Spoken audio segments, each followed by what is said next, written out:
keskustan. Siihen Brasilia on koittanut pivoteille avata, mutta nyt päästään tilanteeseen ja oikea takanurkka Tampa maalin tekijänä. Hyvä nousu vasemmalta laidalta.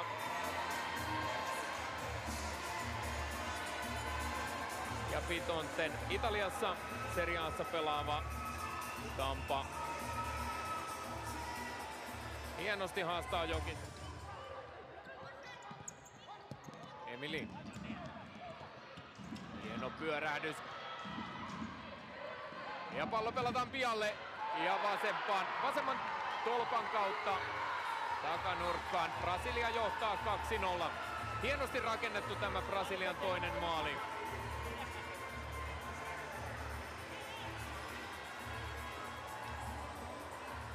Se oli Camilla, joka tipautti laitaan Amandinhalle. Amandinha pudotti parhaalla. Ilveksen parikymppinen pohjapelaaja.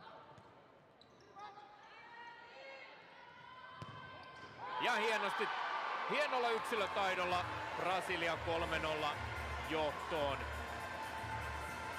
Maailman paras Emili näyttää sitä henkilökohtaista taitotasoa, mikä hän loppuksi.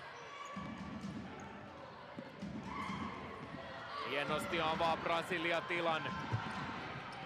Ja nyt onnistuu vastaavallinen tilanne kuin hetki sitten. Tällä kertaa viimeistely on Vaninin toimesta. Paremmalla tasolla Brasilia 4-0 johtoon.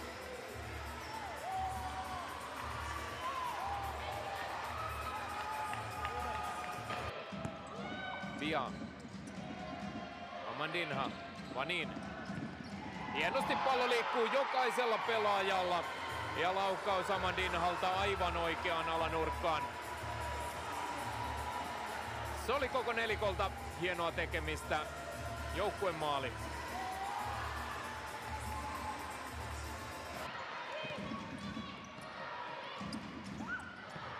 Ja laukoo ja tällä kertaa pallo menee Lindin kautta ohi Ropasen. Maali varmastikin Vialle kuitenkin. Merkitään pöytäkirjoihin. Camilla lähtee hakemaan ja hienosti pelaa pallon maalin edustalle. Vanessa siirtää lukemat 7-0.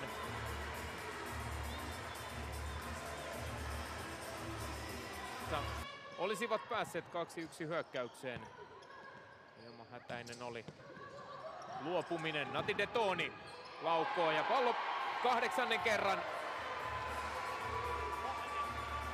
Suomen ja Tie Roposen selän taakse Suomen alueelle.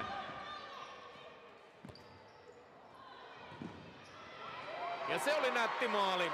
Josi nostaa, Tampa siirtää Brasilian 9-0 johtoon.